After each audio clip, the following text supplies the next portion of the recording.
The HR Stories podcast is brought to you by the team at HR Stories. The team at HR Stories helps businesses, nonprofits, and HR practitioners better manage the employee experience, providing the tools, training, and resources needed to get HR right. For more information, check out our website at theteam@hrstories.com.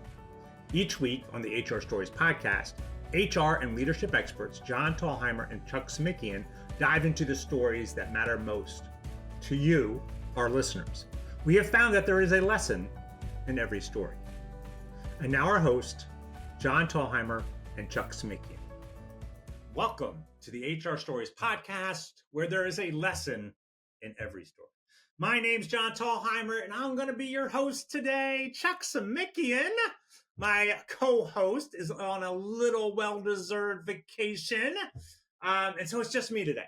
And I've been really thinking about what do we want to tackle at this time of year? What's the really important things? And I think the buzz, right? What's going on, the chatter we're having in HR circles is how will the new administration change employment laws, change employment regulations, change compliance, right? How are all of those things going on? We see a lot of people going, oh, I think this is going to happen. And I think this is going to happen. All those things are on there. And so I had a chance to talk to Chuck, and we kind of went through, and there's really 5 major themes, right? There's DEI, right? And so how is that going to do it? Equal employment opportunities. How should we be paying attention to that? What does that look like? And so I think that's going to be something we're going to talk about today. There is also immigration policy, so we want to dive into that. Independent contractors, what does that look like? Labor relations in terms of unions. There's also wage and hour updates. We had a big change, a lawsuit, and maybe a little OSHA, right? We should talk a little about OSHA and regulatory there. And then really kind of summing it all up and really deciding what should we be doing this time in preparation for the new administration. Now, the good news is none of these things are going to be automatic, right? None of these things will be like, boom, we're going to do this on day one. I don't think that will be the focus. However, I do think maybe in their first 100 days, things may change. And we really need to pay attention to those and go, all right. And so here's my advice for you at the top of the episode is listen to the episode, but then also start paying attention to our podcast. Check in with us weekly because we're going to be updating you. Like, hey, this is what the new Trump administration says, and this is how it's going to roll out. Now, we know that rollouts on the government level can be slow, but the other thing that you want to be paying attention to is what is your state law doing? What are the changes in your state, right? And so based on your politics, based on the government bodies, based on your governor, based on your legislation, they may be changing things as well. And so we're not going to get into that today, but you want to be prepared and thinking about that as well. As HR professionals, small business owners, you definitely need to be paying attention to how the laws are being interpreted, how the laws are changing. Remember, I think the important thing to remember is that the laws are set by our Congress and then signed into law. And so it's not easy to go back and change those laws, but how they're interpreted and the power of the agency does change based on who's in charge, right? Based on the executive branch and how they're interpreting those things and going in. So we need to pay attention. So let's start with the Equal Employment Opportunity Commission, in particular DEI. And so as you've been paying attention into the news, and this was big news a couple weeks ago, Walmart has decided to pull back on some of their DEI initiatives, right? And so they've changed their chief of diversity to the chief of belonging. All right, I get it, right? And so one of the things that they've also done is they've cut back on support for pride parades, cut back support by diversity. And there could be some people saying, okay, well, that's a good thing, that kind of stuff. Corporations shouldn't be involved in that. They shouldn't do that. But there's also the other side of that is you have employees that probably represent all of those groups, and they want to see how you're doing. They don't want you to be ignoring the problem. And so Walmart made that decision, and they made that decision based on internal documentation and a lot of different stuff. And they kind of pushed back on it, right? So not going to impact you. If you're a private company, you get to decide what you're doing in terms of compliance and how you're interpreting that. Now, the big law, what was that, 2022? The Supreme Court case where they said that gender identity, sexual orientation is all protected under Title VII. That continues. That doesn't change. That hasn't been there. How they regulate that, how they put effort into that may change a little bit, but that's still the law, right? Still the law.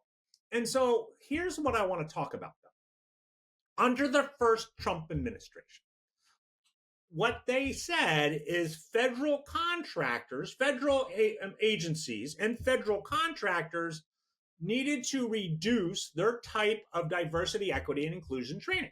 They're like, you can't do that kind if it's this and this, right? There was very specific, like, okay, you could do it if it's very narrow, you could do it, otherwise you can't do it. And so a lot of agencies and a lot of federal contractors kind of pulled back on it. Now, when the Biden administration came in, they're like, we want to do this. And they started a full push and really got in there and really started talking about that. Now, our assumption is that the Trump administration will probably go back and go, hey, we want to reduce the amount of diversity, equity, inclusion training. We need to do that, right? And so you, as an organization, especially if you're a federal contractor or a subcontractor of a federal contractor, you're going to have to read your contracts, and you're going to have to see what the federal government says. If the federal government says, hey, you can't do that, or you need to do it in this certain manner, you need to follow what they say. And that's just the gist of it, right? That is just the gist of it. The other expectation that we have is that when the first Trump administration came in, they removed a lot of language about the LGBTQIA communities, right? They removed a lot of that language. The expectation is that's going to be there. Now, the challenge will be for you, if you're a private organization or even a federal agency, those individuals that are working for you still have rights, right? They still have rights. They still have that big Supreme Court case. And so you're going to have to see, how do I protect these individuals? How do I make sure that we're not discriminating against those individuals based on individuals' preferences, right? So again, being really careful, being very consistent and very fair in your organization is going to be important, right? And so kind of breaking that down, going, all right, what are we doing? Now, what we do know is that the EEOC, Andrea Lucas, right? So she's a commissioner in there, and she's potentially the new chair for the EEOC, the Equal Employment Opportunity Commission. And she has been a hardliner against diversity thing, feeling that they are divisive and that kind of stuff. And so she's been very vocal about being really careful in terms of race and gender exclusive mentor programs. So let's say you have, then this happened, it happened during the Trump administration. There was a company that had a mentoring program that was for women and minorities only, right? That's who it was for, because they wanted to boost those individuals, want to get them ready for leadership. And they were basically told you can't do that. That is by itself, right, is discriminatory, right? You're discriminating against white men, right? And so you can't do that. And so they're like, all right, well, that makes sense. We're going to go back and we're going to look at this and stay in compliance. And we are going to still do our mentoring program, but we're going to invite everybody in, right? Anybody that has a certain standard of performance in our organization and we think has high potential, we're going to invite them in and do that. And we're going to align our mentors to make sure that everyone has the support they need to do to get forward, right? So thinking about those kind of things and building those in can be really important for you. As a reminder, though, that big Supreme Court case, and unfortunately don't have the name of it right now, still is in there, right? And so that EEOC guidance, that 53-page guidance that came out this summer, I would recommend looking through it, paying attention to it. really good guidance until you hear otherwise, right? Until you hear otherwise in there. And so again, making sure that you're in compliance with the law is still important, right? And so kind of doing that as well. All right, so the second subject I have for today is immigration. And so immigration is a hot button, politicized conversation that's happening in all the media, right? And so we're hearing all these stories and what are we going to do and that kind of stuff. But let's get into that because I think there are two different areas I want to talk about. And the first one is legal immigration. So under the first Trump administration, they reduced the amount of legal immigrants that were allowed into our country. And so that they made it harder to get in. There's many more things to do, specifically around high value jobs or high salary jobs. They reduced some of that, right? And they slowed it down. And so it was harder for companies to find talent for their organization. And so that's happening, right? So that's happening, and we need to be careful of that. And so if you use a lot of foreign labor, especially high specialized, high individuals, you have to make sure that you can present your case that you cannot find any Americans willing or wanting to do that job. And right, so kind of playing that game and making sure that you're doing that and doing that, right? So that's one thing that's definitely going to be happening. And then kind of in that bridge or transition is the other thing that happened during the first Trump administration, which we believe will continue during the second Trump administration, is the amount of inspections in terms of going to companies and checking their I-9s and auditing them. Right. And so that really peaked under the first Trump administration. It didn't really slow down too much during the Biden administration. It slowed down a little bit, but it peaked. Right. And so, again, paying attention to that. And so going through, and here's my recommendation, going through, auditing your I-9s. Are they all up to date? Do you have all the right information? Making sure that you're not discriminating against somebody just because they're a non-citizen, but do you have the proper documentation? Do you have the information that you need, right? And so again, making sure that those things are up to date. You should be doing that once a year anyway, but going through and just making sure that's there. And so now let's talk about illegal immigration. And so there's going to be a big push, right? And so I heard that the Trump administration at first is going to go about anyone that has a felony record. They're going to try to get rid of them first. Okay, that makes sense, right? We're going to focus on them, try to get rid of them. Now, the Biden administration has been doing that. The Obama administration has been doing that. The Trump administration, right? Everyone's been doing that. How successful they've been, there could be some arguments to that. But the other thing that's happening right now in the United States, there are a lot of companies, organizations that are using illegal immigrants to do jobs, right? And so they're using illegal immigrants to do jobs, whether that's in the construction, agriculture, the hospitality industry.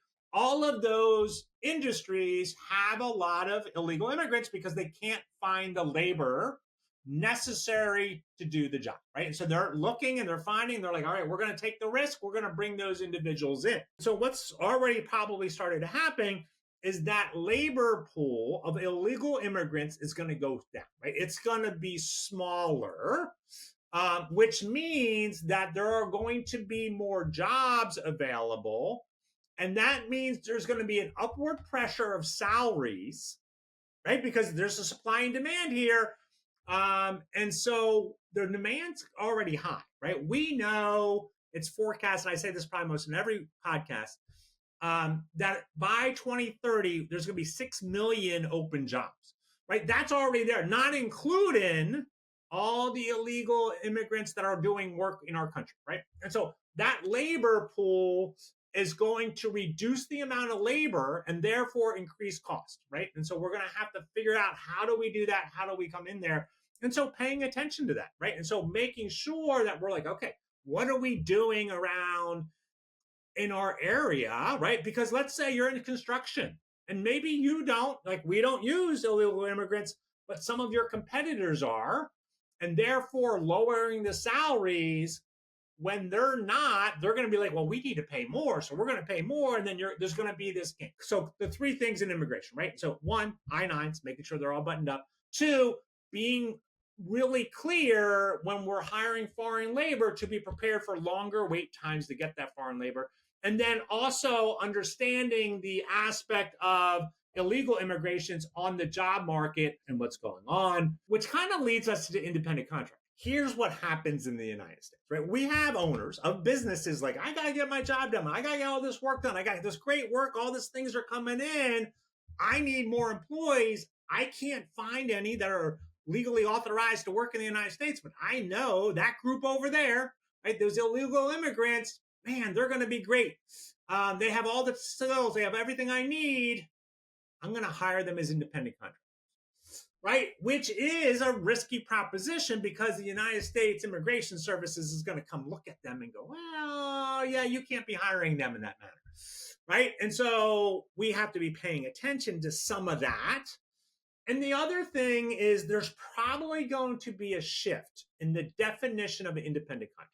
Right? And so this goes back to really the Obama administration, right? When they looked at and they're like, oh, we're going to create these 6 economic reality factors that if they make all these things are true, then yeah, they're independent contractors. Otherwise, they're employees. They made it harder for employers to deem somebody as independent contractors, right? Trump administration comes in, says, you know what? We're going to make it a little less. We're going to make that barrier to being an independent contractor a little less. And that's what they did. Biden administration comes back and says, you know what? We're going to make it a little hard. Again, right? This is that shift between employer friendly and employee friendly. And so that independent contractor now will probably shift back, right? They will probably shift back and look at, instead of the 6 economic reality test, they'll probably go back and lean into really are they independent from the companies? Like, do they own their own business? Do they get their own tools? That kind of stuff. How much control does the business have over them? And do they have the opportunity for profit and loss, right? And so those are probably the factors they're going to use to decide if somebody's an independent contractor or not. And so we're going to see some of that, right? We're going to see that shift. But here's the thing that I would tell you is that the 6 economic reality test or the new Department of Labor economic reality test, whatever that happens, right? And it's not going to happen right away, right? So that will happen maybe 2025, maybe 2026. But whenever it happens, what we're going to see is there's other tests out there. There's the IRS 20-factor test. That hasn't changed in about 20 years. There's also the state test, right? The ABC test is also out there as well. In our book, The Ultimate Guide to HR Checklist, we have a great section on independent contractors where we have an independent contractor checklist. We have the IRS 20-factor test. We have the Department of Labor economic test. We have the ABC test. And I always say to people, use all 3 of them to be really sure, right? Because the more we control that individual, the more likely they're an employee. And it's always probably easier to make them an employee than it is to make them an independent contractor. Right? But easy is not the right word. It's better to make them an employee. You're going to have less risk if you make them an employee versus making them an independent contractor. But there are very clear jobs that have been defined as independent contractors. Now, the other thing that's happening, right, when we think about independent contractors, it kind of leans, maybe this is a weird segue, but it kind of goes into the National Labor Relations Board, right? And so the National Labor Relations Board, under the present general counsel, who is their leader, right, has been very progressive, proactive for employees and unions, right? And really making it easier to unionize over time. And so we're seeing some of that play out. And our expectation is that the Trump administration is going to be like, no, put the brakes on it. But they can't do that right away, right? Because the way the National Labor Relations Board is that the president, when there's an opening, gets to assign the person in that opening. And so I think it's like 2026 before the next opening. which would then switch it from a Democratic-controlled NLB, National Labor Relations Board, to a Republican-controlled one. And so we're probably not going to see so much played out. My expectation is they're probably not going to be as aggressive as they were under the Biden administration. But we're going to see some still unions playing and then making it a little bit easier for unions for a couple years, but that's probably going to shift over time as well. The other thing that I think we need to talk about is really the wage and hour updates, right? And so under the Biden administration, April of this year, they put out new standards for the standard salary level. Now, just to be clear, the standard salary level is at which point a person could be considered exempt, right? It's the minimum exempt salary level, meaning that anybody below that level could be, anybody below that level is not exempt, right? And so it was 684. The Biden administration raised it on July 1st to 844 and has proposed to raise it to 1,128 January 1st. But a judge in Texas said, not so fast. You don't have the jurisdiction Department of Labor to do that. You can't raise it that high. And so that just happened in November. So we don't know, right? We don't know what to expect and when to expect it going forward, right? Because the Department of Labor could hey, we're gonna appeal this. We're gonna appeal this, and we're gonna say, no, we do have the jurisdiction to do this. We can do it. Now, under the Trump administration, that is not likely. But here's what happened the last time Trump administration, right? The first Trump administration. The Obama administration tried to pass a higher standard salary level. It got knocked down, right? Got knocked down, said, nope, not going to happen. And so then Trump administration came in, and we're thinking, okay, it's going to stay the same. I think it was $455 per week. And we're like, okay, it's going to stay the same because, Trump, employer friendly, blah, blah, blah. However, they raised it up to 684. Because of this judge's ruling, it went back to 684, right? That's what it is now. My expectation, my speculation is it may go up to a higher level. It may go to 844. The other thing that's going on under the wage and hour updates or wage and hour conversation is the Biden administration has been really searching for and looking for researching data on pay equity and making sure that we have the information, the government, I should say, not we. The government has the information so they could make better decisions when it came to pay equity in the United States. Now, our expectation is that the Trump administration is not going to continue that research. That research is just going to go away. That doesn't mean the Equal Pay Act of 1963 is going away, right? And so if you have individuals, you have a male and female worker doing the same thing with the same seniority, they should be getting paid the same, right? And so that's not going away. It's just the research and that kind of stuff is going away, probably will go away. And so we won't have that flow of data and that information. So a couple other things that we should be paying attention to, right? OSHA has proposed a new ruling for preventing heat illness in the workplace, right? And so what do we need to do? Because we know that the temperature is rising in Arizona. The average temperature is rising in Arizona and Florida and the South and everywhere, really. And so OSHA is looking at what do we need to put in place, what regulations, regulatory stuff do we need to put in place to protect those workers. And so they have come out and said, these are the things that we are recommending, and they have opened that up for public comment. Now, they opened that up and just recently expanded the comment period for that through June of 2025. So will that go through? I don't know. Again, Trump administration leans to being more employer friendly, and that could cause some harm to employers, right? Because it's going to cost more and that kind of stuff. But I also think if there's a push by any of the employee bases out there, that it may go through, right? And so, but again, these are the things that we should be listening to and paying attention to, because we're going to have to adjust our compliance based on the Trump administration's interpretation of the law, right? We're going to have to go through and do that. And the other thing that will happen if they come out and roll out something, there will be some party that says, no, you can't do that. we're going to sue you, and then they'll go through lawsuits and all that kind of stuff, right? So it will be a mess for a while. And there may be some things that both parties agree on, and we're not going to see those changes in there. But again, paying attention, knowing what's going on can be really important. So again, paying attention to the HR Stories podcast. Chuck and I are both always taking in the news, always listening what the Department of Labor is saying, what the EOC said. We're talking to our contacts around the country going, what if you're here? And so we want to make sure that you're well informed and have the necessary information to be successful. And so that's what we do, right? And so that's what the HR Stories podcast is all about. And so just keep paying attention to us there. Okay, so let's kind of pull this all up and kind of give you, okay, what should we be doing right now? So the new administration doesn't go into until the end of January 2021. And so nothing's going to happen until then. But paying attention and going, all right, getting your sources, listening to the HR Stories podcast is going to be important.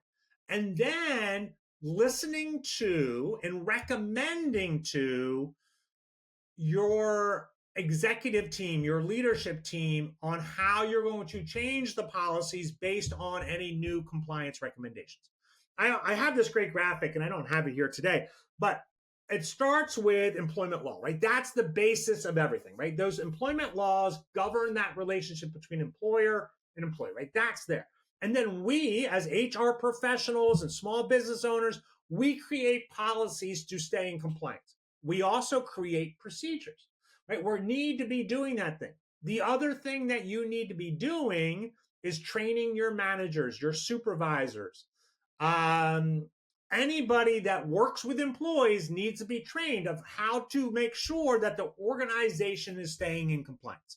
And making sure that we do that really well is really important. One of the things that I love to do, Chuck loves to do, is to come into your organization and do training around employment law for all your supervisors and managers. We love doing training, soft skill training as well for your managers, communication, negotiation, having difficult conversations, performance management, all of that.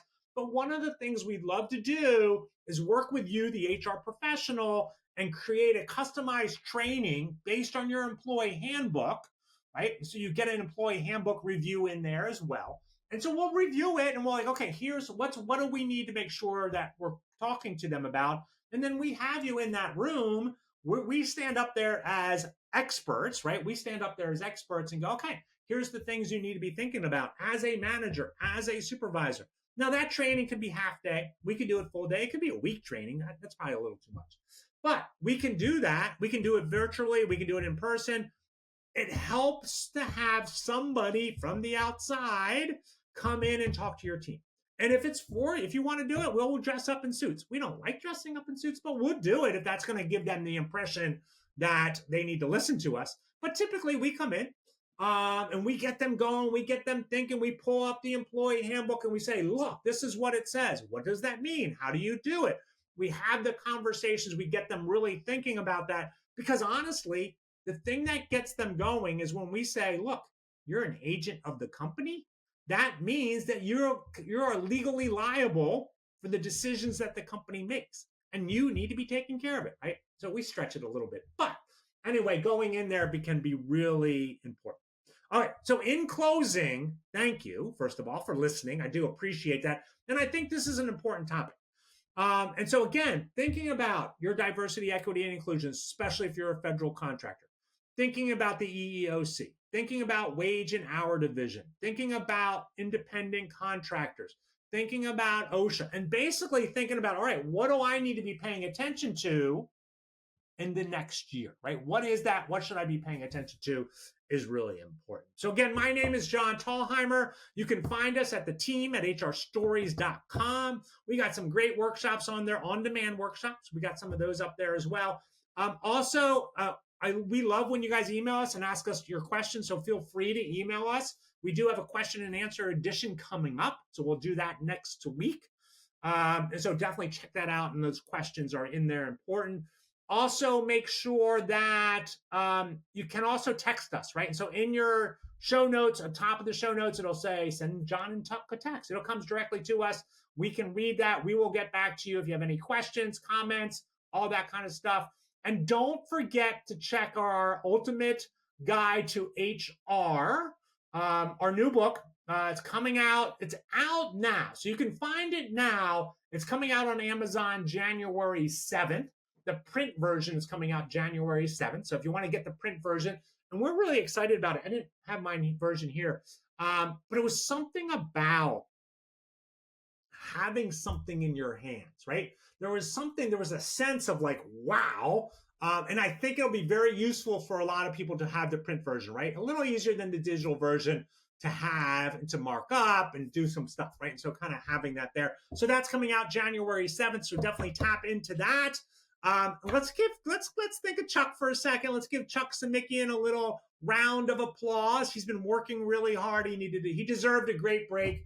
Not only is he a part of the team at HR Stories, but he's also an HR director at a large resort down in the Keys. And so he has other clients as well. So he's kind of a busy guy. So he definitely needed a break. So I was glad just to kind of jump in here and do this. But if you need anything, please reach out. My name is John Tallheimer. I'm on LinkedIn if you want to get me there. You can find me also on johntallheimer.com. So anywhere you want to do, check us out. We will talk to you later. Thanks for listening to the HR Stories podcast, where there is a lesson in every story. Thank you for listening to the HR Stories podcast. The material presented in this podcast is for informational purposes only. Chuck and John always recommend using an employment lawyer or HR consultant to handle any legal concerns or HR issues. We do our best to double check sources and make sure the information we are providing is accurate. We may eliminate or embellish without changing the basic narrative to make the story easier to understand. In certain circumstances, we may change identifying information to protect the innocent. The HR Stories broadcast is brought to you by the team at HR Stories. The team at HR Stories is designed to help anyone with HR responsibilities be better at managing the employee experience. To engage with us, go to the hrstoriesteam.com and learn more about how the team at HR Stories can support your business or nonprofit. Thank you for listening to the HR Stories podcast, where there is a lesson in every story.